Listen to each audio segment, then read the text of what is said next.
어떤 사람이 달마대사를 찾아왔습니다. 스님, 저는 용서할 수 없습니다. 그 사람이 저에게 한 일을 도저히 용서가 되지 않습니다. 그 사람의 목소리는 떨리고 있었습니다.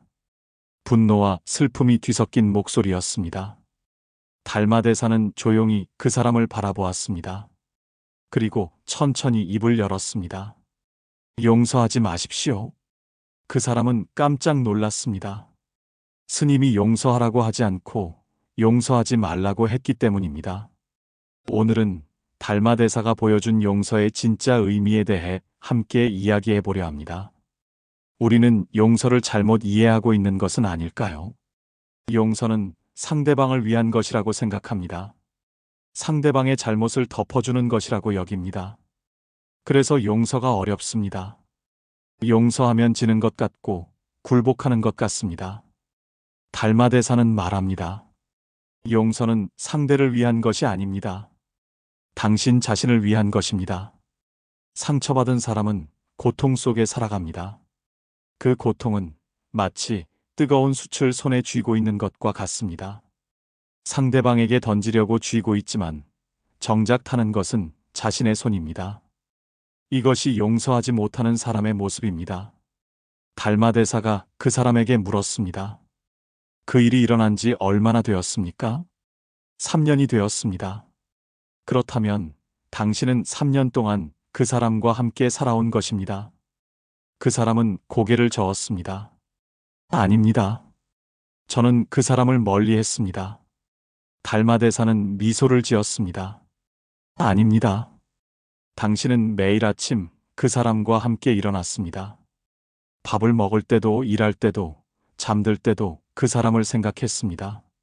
당신은 3년 동안 단 하루도 그 사람을 떠나본 적이 없습니다. 그 사람은 할 말을 잃었습니다. 사실이었기 때문입니다.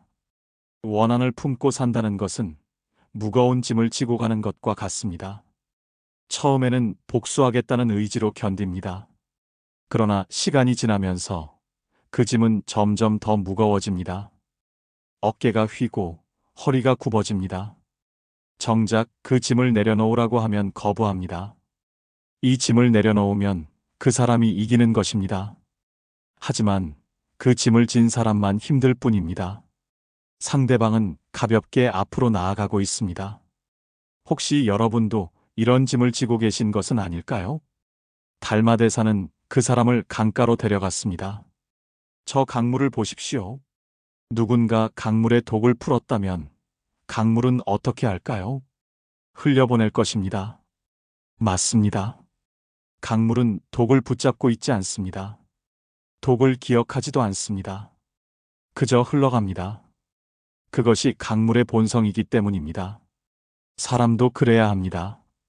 상처를 붙잡고 있으면 그것이 독이 됩니다. 흘려보내야 합니다. 강물은 흐르기에 썩지 않습니다. 고이면 썩는 법입니다. 마음도 마찬가지입니다. 원한을 품고 있으면 마음이 썩어갑니다. 그렇다면 용서는 무엇일까요? 용서는 상대의 잘못을 인정해주는 것이 아닙니다. 상대를 이해해주는 것도 아닙니다. 용서는 그 일로부터 나를 자유롭게 하는 것입니다. 달마대사는 말합니다. 용서는 상대방에게 주는 선물이 아닙니다. 자신에게 주는 자유입니다. 누군가는 이렇게 말합니다. 그래도 그 사람이 사과하면 용서할 수 있을 것 같습니다. 하지만 사과를 기다리는 동안 세월은 흐릅니다. 사과가 오지 않으면 평생을 기다리며 살아야 합니다. 용서는 상대의 사과를 기다리는 것이 아닙니다. 내가 먼저 나를 자유롭게 하는 것입니다.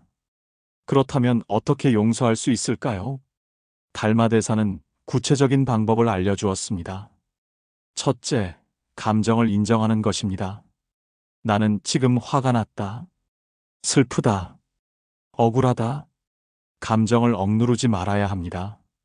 있는 그대로 바라보아야 합니다. 둘째, 그 감정이 나를 어떻게 변화시켰는지 살펴보는 것입니다. 이 감정 때문에 나는 웃음을 잃었다. 사람들과 멀어졌다. 건강이 나빠졌다. 셋째, 선택하는 것입니다. 나는 이제 이 고통에서 벗어나겠다. 나를 위해 자유로워지겠다. 이것이 용서의 시작입니다. 어떤 사람은 묻습니다. 시간이 지나면 저절로 잊혀지지 않을까요? 시간은 상처를 아물게 하지만 원한까지 없애주지는 않습니다. 시간은 그저 흐를 뿐입니다. 우리가 무엇을 선택하느냐에 따라 상처가 아물기도 하고 곪기도 합니다. 달마대사는 말합니다. 시간에게 맡기지 마십시오. 당신이 선택해야 합니다. 3년을 원한에 사로잡혀 살 수도 있고 3년을 자유롭게 살 수도 있습니다. 선택은 우리의 몫입니다. 부처님께서는 자신을 해치려던 데바다타를 용서하셨습니다. 사람들이 물었습니다. 어떻게 그를 용서하실 수 있습니까? 부처님은 대답하셨습니다. 그도 고통받고 있기 때문입니다. 남을 해치려는 사람은 이미 자신의 마음이 병들어 있습니다. 건강한 마음은 남을 해치지 않습니다. 이것을 깨달으면 미움이 연민으로 바뀝니다. 연민이 생기면 용서가 가능해집니다. 용서한 사람에게는 놀라운 변화가 일어납니다. 첫째, 마음이 가벼워집니다. 무거운 짐을 내려놓았기 때문입니다. 둘째, 관계가 회복됩니다. 용서는 관계의 문을 다시 열어줍니다. 셋째, 건강이 좋아집니다. 분노와 원한은 몸을 병들게 하지만 용서는 치유를 가져옵니다. 달마대사를 찾아왔던 그 사람은 어떻게 되었을까요? 그는 깊은 침묵 끝에 고개를 끄덕였습니다. 이제 알겠습니다.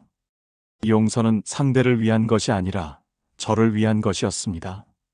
그날 이후 그의 얼굴에는 평화가 찾아왔습니다. 용서는 약함이 아닙니다.